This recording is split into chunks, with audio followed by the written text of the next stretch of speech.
Paul as an apostle was saying, here's the instructions about the prophetic word spoken in your life.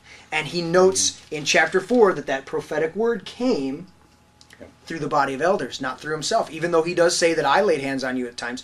But he's saying, I'm teaching you something. I'm continuing that foundation because a prophetic word was spoken over you. Right. So how much do you see that operating where it really goes hand in hand, working together to where there's a prophetic word, and then I guess I'll say it this way. How many times have I come back to you and say, what has the Lord said to you?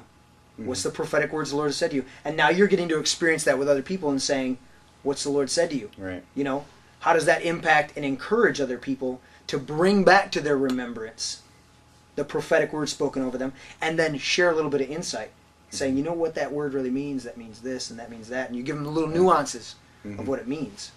Well, I can tell you that definitely from when I was really struggling being a prophet, it really did come down to neglecting the calling, because I was really struggling with it. Okay. And what I've realized now as I've grown in being a prophet is that whenever I get to that point where I start doubting, you know, I'm kind of stepping out of the simplicity, I'm overcomplicating things too much, it really comes out as really neglecting. Yeah.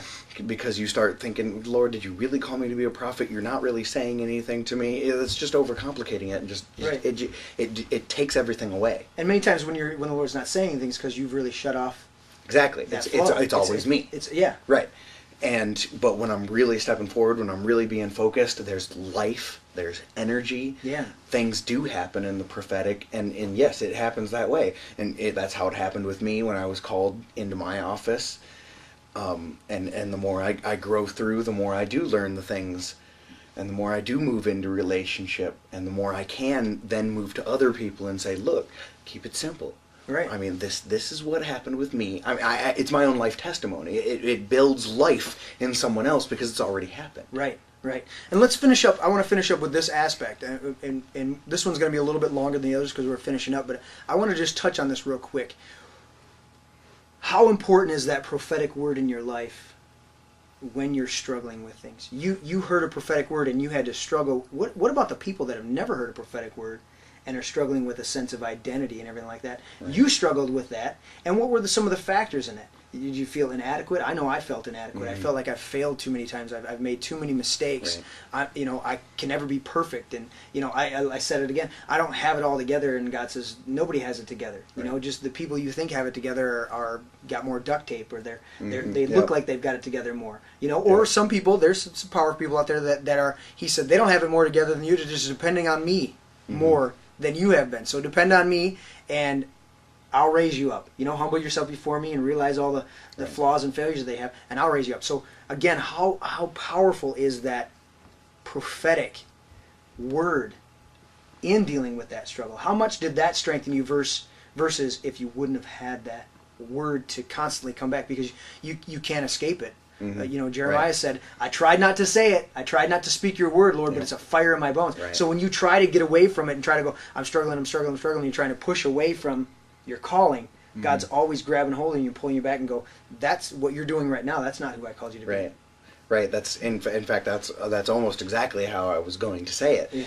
And it really comes down to when I'm in that struggling position, when I'm really kind of detracting from my calling, I have to sit back and then I have to look and I go, okay, Apostle Jeremy told me I was called to be a prophet. So with this mode of thinking, either I don't believe he hears from God and I'm calling him a liar, or it's true and I've got to go through with this. Right. And that's really what pulled me through it, because it either God didn't and you're wrong, or this is the way it's got to be. And that really just pulls you right back around to the simplicity of it was God. You can't argue with that. Right. So, and then you hold on to that. It brings it down simple, and then I was able to move forward. Yeah. So when we're talking to everybody, there's more depth to this. There's more depth to the prophetic. There's more depth to understanding the office of the prophet and all the other offices and all the other gifts and callings in the body of Christ, and finding your place, your set place in the body of Christ. But when we're talking about this prophetic gifting, we're trying to demonstrate to you on a personal level, not just a teaching aspect, but how Right. important this is in the life of every believer. You need to hear the voice of God for yourself, and you need to start that journey many times by hearing the voice of God through other people, because that's what John wrote in 1 John. He said, fellowship with us because our fellowship's with the Father and with His Son. He was saying if you hang out with us, then you'll begin to understand what it means to hang out with God. And that's what we're talking about in this prophetic gifting. Edifying, we're talking about strengthening, encouraging, and comfort through that prophetic gifting, and it's so essential. I'm not even going to dive into the aspect of people who don't believe it's for today. It's not even worth discussing. Yeah. It's for today. The Spirit of God that is in operation in the book of Acts is in operation today, and the only thing that changes is when men resist, and their resistance comes strong sometimes throughout the centuries, and then God breaks through that callous heart and begins to tear up the ground, and then God begins to flow the way He wants to flow by His Spirit through His people who are willing to listen. And that's what we're talking about today. So there's more depth. Dive into it. Do some studies on your own. But more importantly, know the Lord. That's what this is about. Absolutely. Get to know the Lord. Dive into the depth of the Lord. Know the voice of God for yourself, and then get connected with other people that know the Lord and grow together. Be in unity together and set other people free. That's what this is about. Setting people free to know God. I want to thank you for joining us and just say God bless. And we'll see you next time.